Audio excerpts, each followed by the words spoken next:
কিন্তু আপনার আমার নেতা বিশ্বনবী রাহমাতুল্লিল আলামিন কেমন ছিলেন? মুসলমান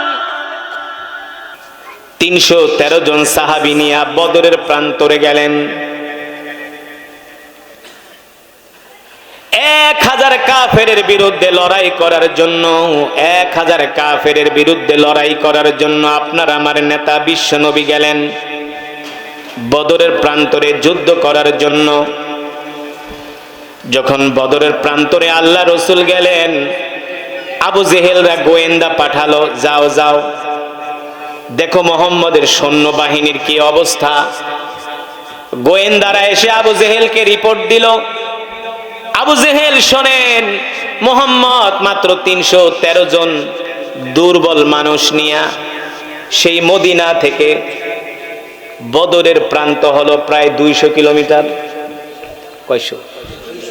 এই ২০০ কিলোমিটার সাহাবীরা পায়ে হেঁটে, ঘোড়ার পিঠে চড়ে, উটের পিঠে চড়ে উত্তপ্ত মরুভূমি পার হয়ে মদিনা থেকে বদরের প্রান্তরে আসছেন। যারা সৌদি আরবে গেছেন তারা দেখছেন গরম কত প্রকার ও কি কি না, কলিজা শুকায়া যায়। আহ আহ সাহাবীদের প্রতি আমাদের ভালোবাসা নাই, নবীর প্রতি আমাদের মহব্বত নাই। যদি থাকতো সৌদি আরবের এই গরম দেখা নবীর মহব্বতে কান্না করতে করতে বেহুশ হয়ে যাইতো, ঠিক কিনা বলেন? যখন বদরের প্রান্তরে গেলাম, চোখ দিয়া জর জর করে পানি পড়তেছে, কলিজার টুকরা নবী কত কষ্ট করে সেই মদিনা থেকে বদরের প্রান্তরে আসছে, খেয়ে না খেয়ে কত কষ্ট স্বীকার করে দুর্বল ৩১৩ জন সাহাবীদেরকে নিয়ে আসছেন। এক একজনের অবস্থা এমন, খাবার না খেতে খেতে এক একজনের শরীরের হাড্ডি জেগে গেছে, গালের ভিতরে গোস্ত নাই, গালের হাড্ডি জেগে গেছে, দেহর হাড্ডিগুলো জেগে গেছে। কারণ সাহাবীরা তো ৩ বেলা আমাদের মতো খেতে পারতেন না। কেউ একটা খেজুর খায়া, ২টা খেজুর খেয়ে দিন পার করে দিতেন। এমনও আছে অনেক সাহাবীরা ২ দিন পর্যন্ত কিছু খেতে পেতেন না। এত কষ্ট করেছেন সাহাবীরা। এমন ৩১৩ জন দুর্বল সাহাবী নিয়ে আল্লাহর নবী যখন বদরের প্রান্তরে আসলেন, সাহাবীরা আল্লাহর নবীকে খবর দিলেন, ওগো আল্লাহর রাসূল, আমরা তো ৩১৩ জন আর আবু জেহেলরা হলো ১,০০০। কয় হাজার? আবু জেহেলরা হলো ১,০০০। এই কথা শোনার পরে আল্লাহ রসুল কিছুটা ভেঙে পড়লেন। আল্লাহ রসুল চিন্তায় পড়ে গেলেন, টেনশনে পড়ে গেলেন। কি করে ৩১৩ জন ১,০০০ কাফেরের মোকাবেলা করবে, এটা তো অবশ্যই চিন্তার। অথচ আল্লাহর নবী ৩১৩ জন নিয়ে ১,০০০ কাফেরের বিরুদ্ধে লড়াই করার জন্য যাচ্ছেন। একজন সাহাবীও বলে নাই, ওগো নবী আমরা কি পারবো নাকি, আমরা কি হেরে যাব নাকি, এই কথা কোন সাহাবী বলে নাই। আল্লাহর নবী মুহাজিরদের দিকে তাকালেন, আনসারদের দিকে তাকালেন। আনসার সাহাবীদের মাঝে মিকদাদ রাদিয়াল্লাহু তাআলা আনহু দাঁড়ায় গেলেন আর বললেন, ওগো নবী আপনি চিন্তা করবেন না, আমরা সংখ্যায় ৩১৩ জন হতে পারি, আপনি টেনশন করবেন না। আপনি বামেও তাকাবেন না, ডানেও তাকাবেন না, পিছনেও তাকাবেন না। আপনি আমাদেরকে ৩১৩ জন নিয়ে সামনে আগায় যান, আমরা আপনার ডানে বামে সামনে পিছনে থেকে ওই মক্কার কাফেরদের সাথে আমরা যুদ্ধ করব। আমরা মুহাজিররা আপনাকে আশ্বস্ত করছি, আমরা ডানে বামে সামনে পিছনে আপনার সাথে লড়াই করব, এক বিন্দু রক্ত থাকা পর্যন্ত আমরা ময়দান থেকে চলে যাব না। আল্লাহ নবী বলে, তাহলে আসো আমার কাছে বায়াত গ্রহণ করো। কি করো? ৩১৩ জন সাহাবী আল্লাহ রাসূলের হাতে বায়াত গ্রহণ করলেন। যখন ৩১৩ জন সাহাবী আল্লাহ রাসূলের হাতে হাত রাখলেন, আল্লাহ তাআলা ডাক দিয়া বললেন, হাবিব এখানে শুধু ৩১৩ জনের হাতই না, এখানে আমার রবের কুদরতি হাতও আপনার সাথে রয়েছে। বললেন, সাহাবীর একটা মুসাল্লা দাও। আল্লাহ রসুলকে একটা মুসাল্লা দেওয়া হলো। আল্লাহর নবী বদরের প্রান্তরে নামাজে দাঁড়ায় গেলেন, 2 রাকাত নামাজ পড়ে একটা লম্বা সেজদা দিলেন। যুবক ভালো করে শোনো, তোমার আমার নেতা বিশ্ব নবী কেমন ছিলেন? তিনি সেজদা দিয়ে আল্লাহ তাআলার কাছে কান্না করতেছে, আল্লাহ 13 বছর মেহনত কইরা, কত বছর? 13 বছর মেহনত কইরা আল্লাহ 313 জন জোগাড় করছি। কতজন? যদি তুমি আজকের যুদ্ধে আমাদেরকে হারায় দাও আল্লাহ, তাহলে এই পৃথিবীর জমিনে আমাদের নাম নিশানা থাকবে না। আল্লাহ তাআলা আপনি আমাদেরকে সাহায্য করেন।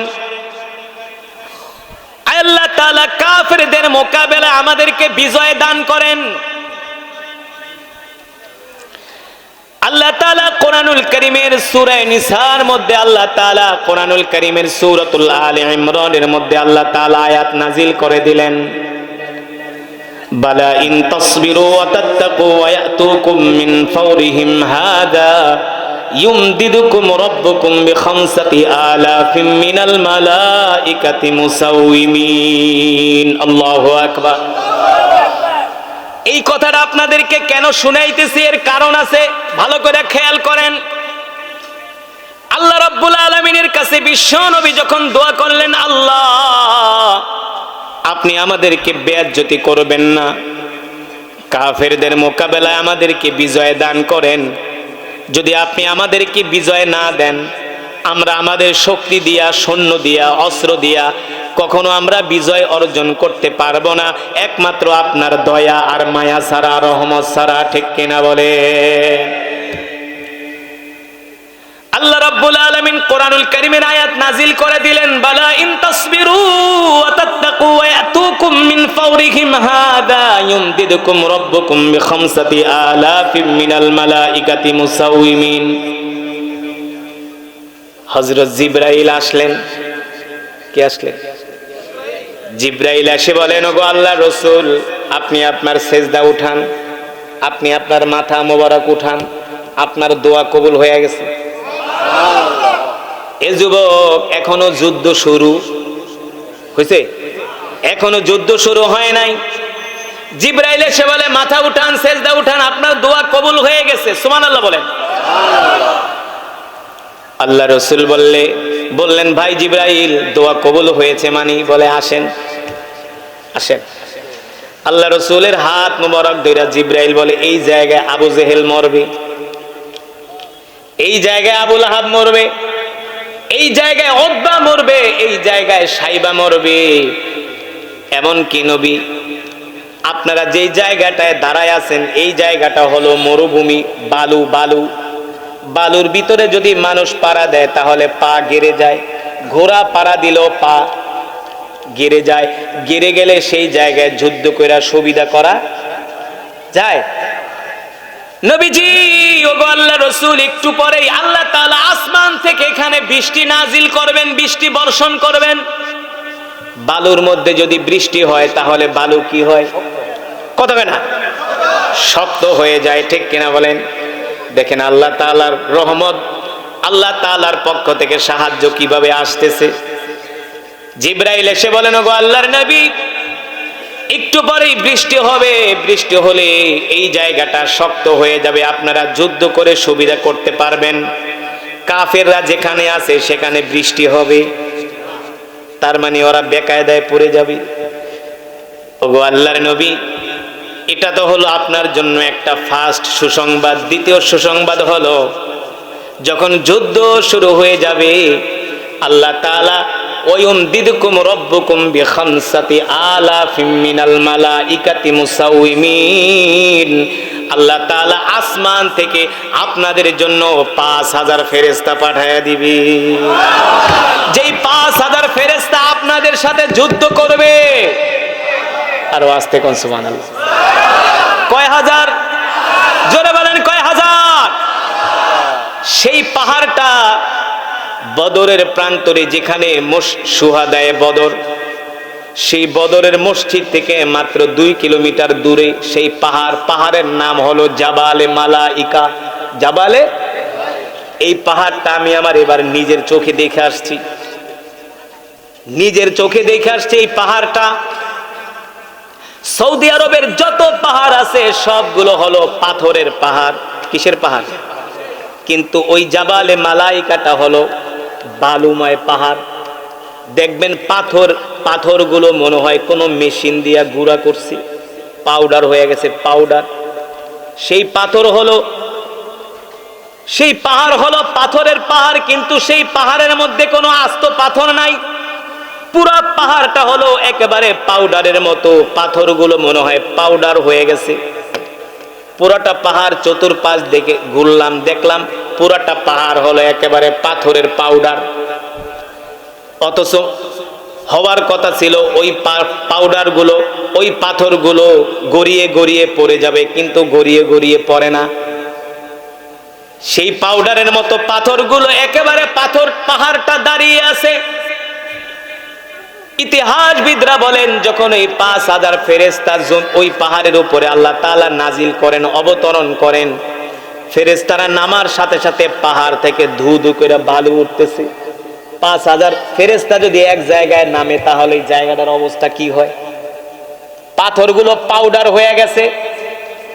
সেই পাহাড়টা এখনো পর্যন্ত আছে, ওই অবস্থায় আছে, অক্ষত আছে।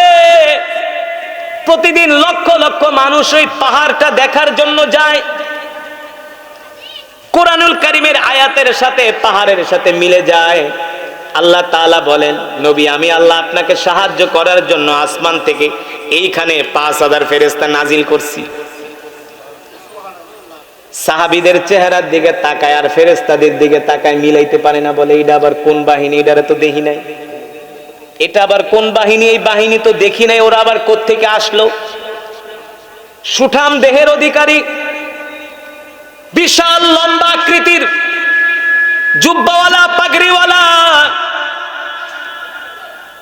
এদেরকে দেখা মক্কার কাফেররা ভয় পেয়ে গেছে। কি পেয়ে গেছে? যুদ্ধ করব দূরের কথা, এমনিতে ওদের পায়জামা গরম হয়ে গেছে, কারণ এরা তো আল্লাহর ফেরেশতা। ঠিক কিনা বলেন? আল্লাহু আকবার।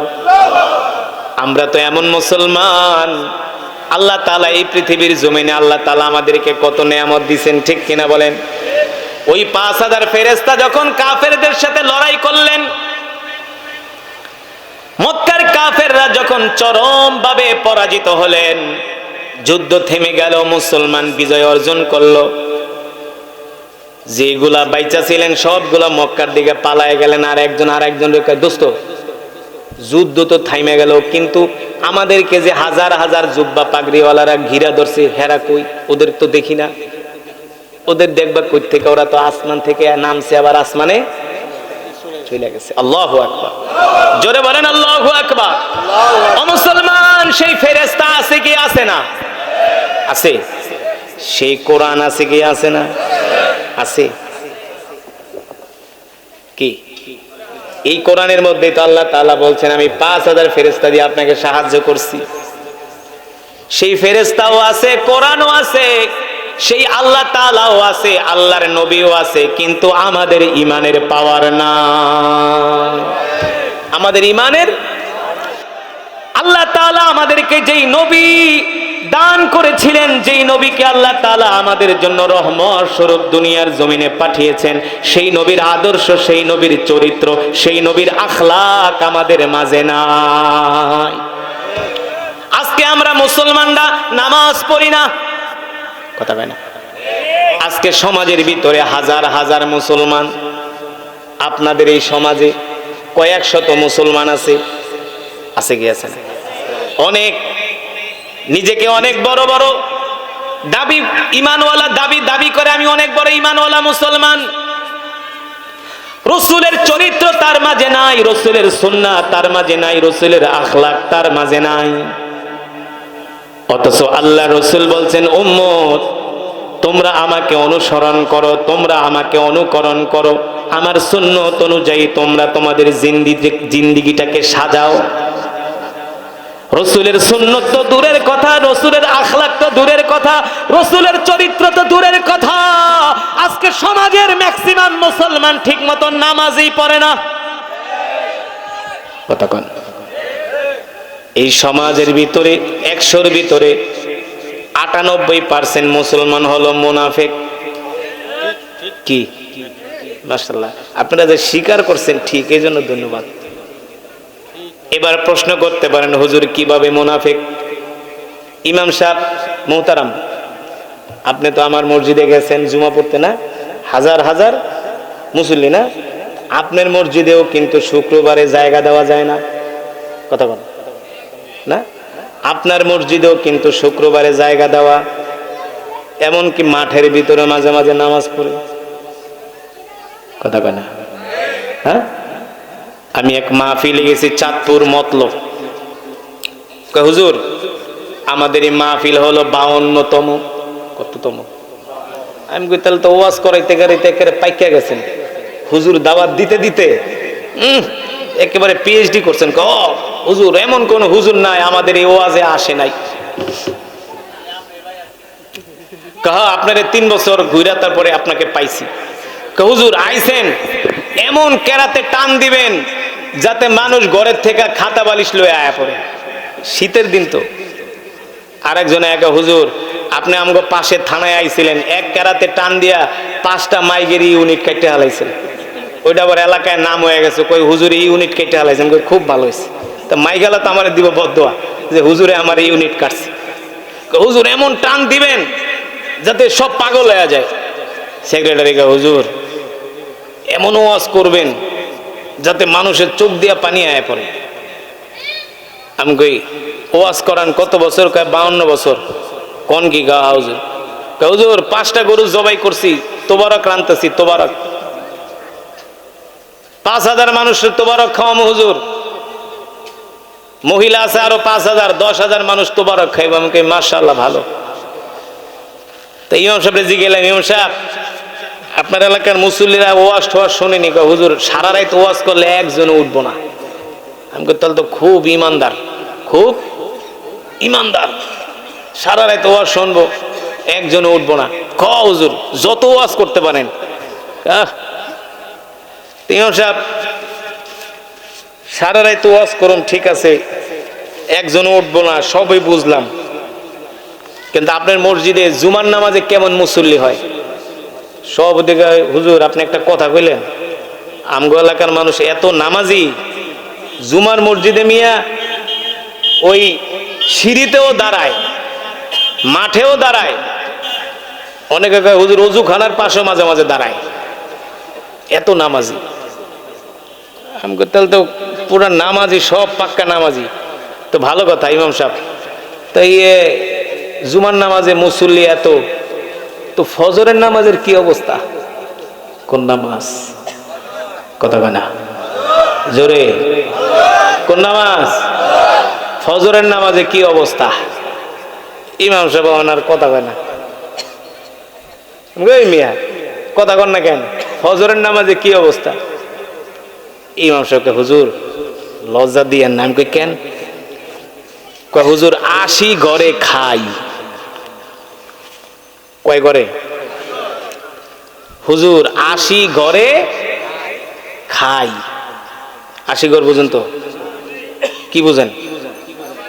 হ্যাঁ মাশাআল্লাহ, টাঙ্গাইলের মানুষ তো 100 ঈমানওয়ালা মুসলমান, মাশাআল্লাহ। আল্লাহ তাআলা এই টাঙ্গাইলকে কবুল করুন।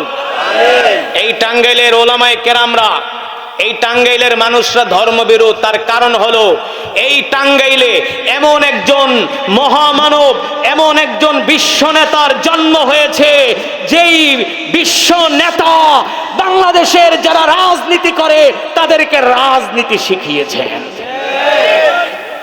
কে? কে? আব্দুল হামিদ খান। যে আব্দুল হামিদ খান ভাসানী রহমাতুল্লাহ আলাইহি, আল্লাহ রাব্বুল আলামিন সে কথাই কোরআনুল কারীমের মধ্যে বলছেন, লাকাদ কানা লাকুম ফি রাসূলিল্লাহি উসওয়াতুন হাসানা। আমি আল্লাহ তোমাদের জন্য যেই রাসূল, যেই নবী পাঠিয়েছি, এই নবীর মধ্যেই রয়েছে তোমাদের জন্য উত্তম আদর্শ, উত্তম চরিত্র। ঠিক কিনা বলেন? ও যুবক মুসলমান মা বোনেরা, আপনাদের হাতে ধরি মা বোনেরা ভালো করে শুনে রাখেন। আমাদের সন্তানগুলোকে যদি আল্লাহওয়ালা বানাইতে হয়, সোনার সন্তান, সুসন্তান বানাইতে হয়, তাহলে আল্লাহর কোরআন তাদেরকে শিক্ষা দিতে হবে, আল্লাহ রসুলের সুন্নাহ শিক্ষা দিতে হবে। যদি আমরা আমাদের সন্তানদেরকে কোরআন না শিখাই, দ্বীন না শিখাই, ইসলাম না শিখাই, ওয়াহিদনা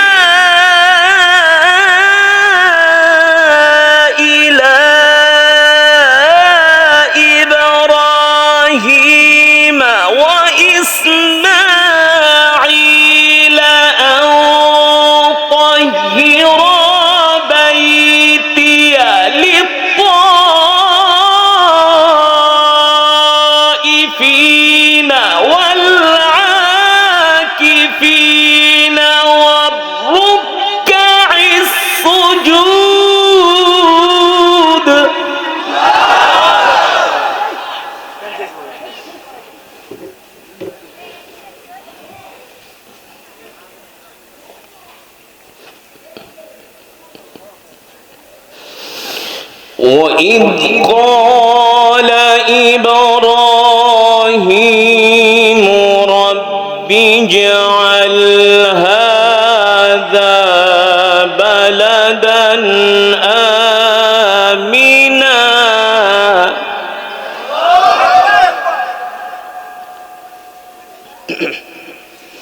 وَإِذْ قَالَ إِبْرَاهِيمُ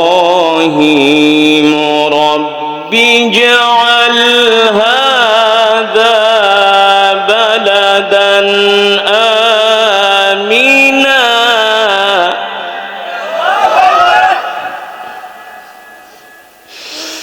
رَبِّ اجْعَلْ هَذَا بَلَدًا آمِنًا وَارْزُقْ أَهْلَهُ مِنَ الثَّمَرَاتِ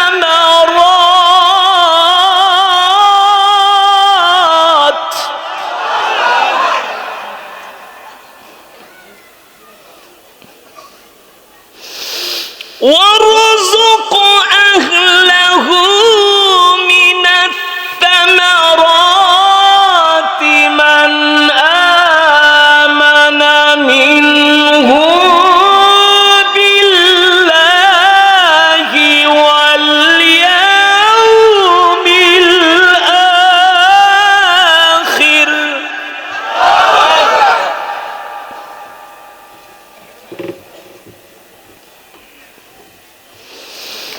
قال ومن كفر فأمتعه قليلا قال ومن كفر فأمتعه قليلا قال ومن كفر فأمتعه قليلا ثم أضطره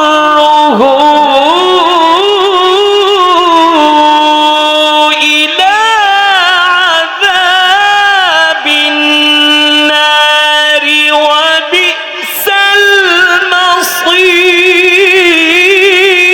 المصير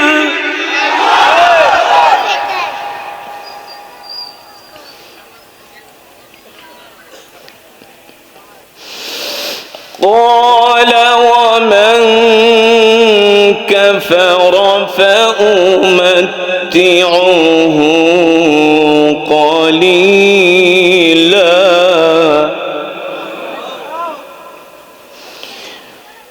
قليلا ثم أضطره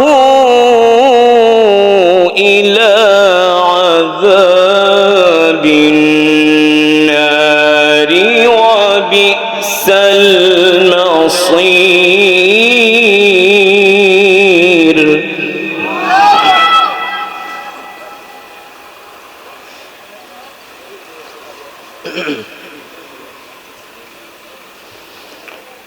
قال ومن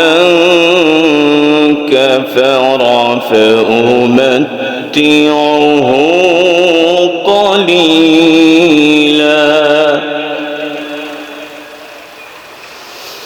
قليلا ثم أضطره إلى عذاب النار وبئس المصير.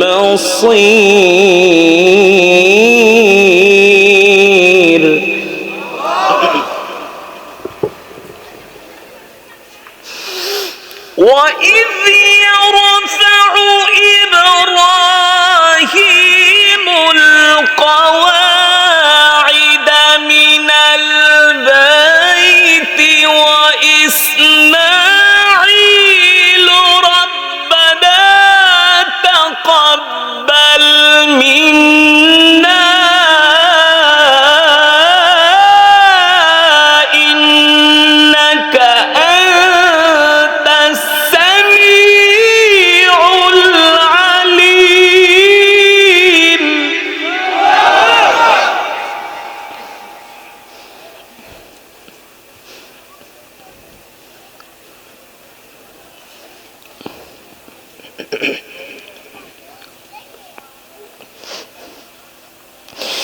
وإذ يرفع إبراهيم القواعد من البيت وإسماعيل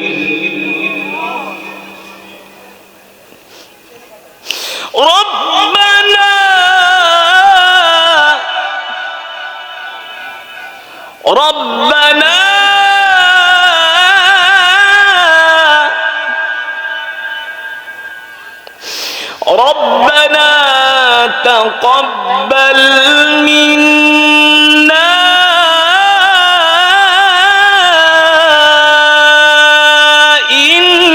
إنك أنت السميع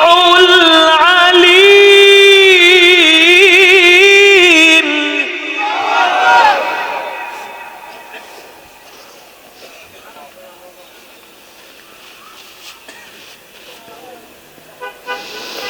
ربنا تقبل منا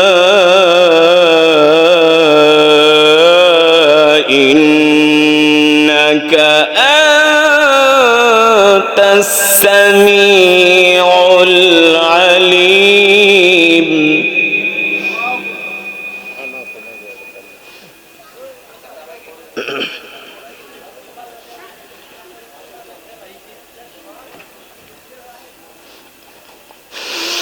ربنا وجعلنا مسلمين لك ومن ذريتنا أمة مسلمة لك وأرنا مناسكنا وتب علينا إنك أنت التواب الرحيم.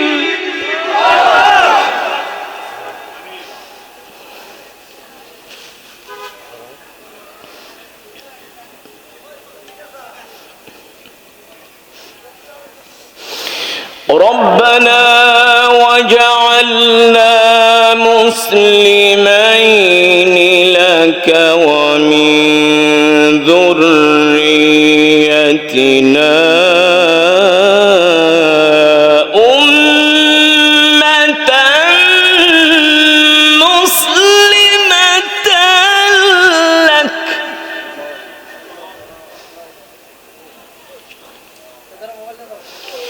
وأرنا مناسكنا وتب علينا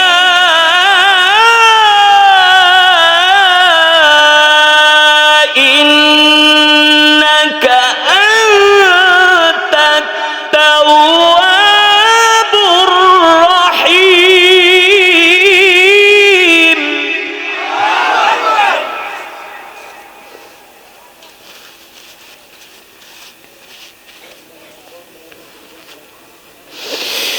وأرنا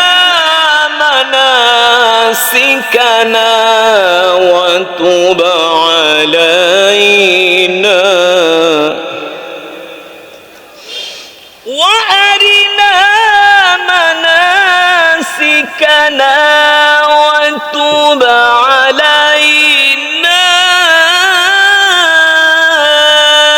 إنك أنت التواب الرحيم وأرنا مناسكنا وتب علينا إنك أنت التواب الرحيم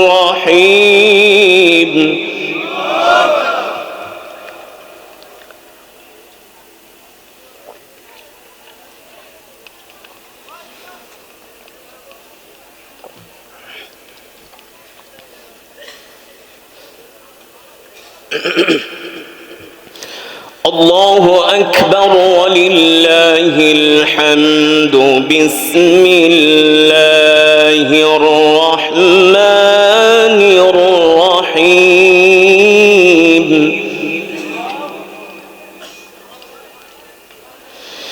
بسم الله الرحمن الرحيم قل هو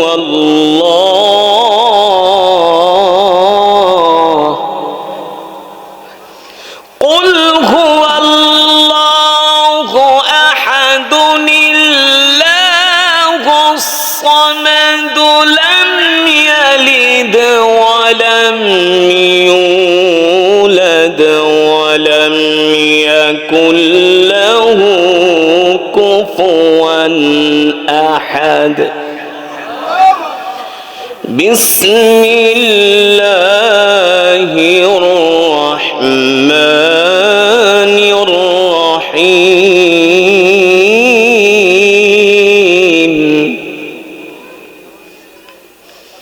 بسم الله الرحمن الرحيم قل هو الله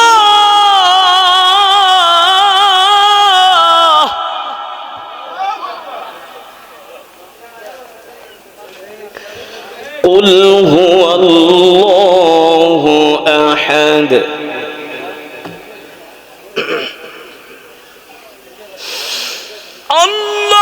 الله الصمد لم يلد ولم يولد ولم يكن له كفوا أحد بسم الله الرحمن الرحيم قل هو الله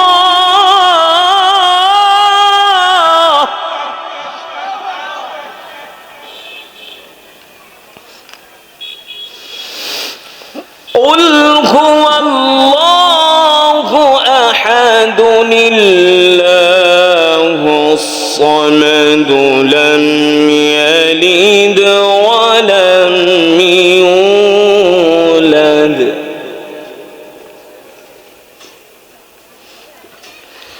لم يلد ولم يولد ولم يكن له كفوا أحد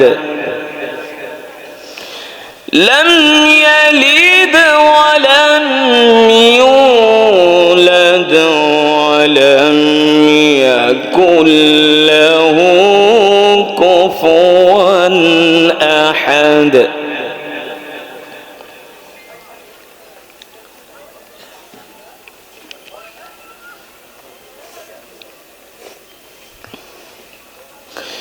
لم يلد ولم يولد ولم يكن له كفوا أحد صدق الله العلي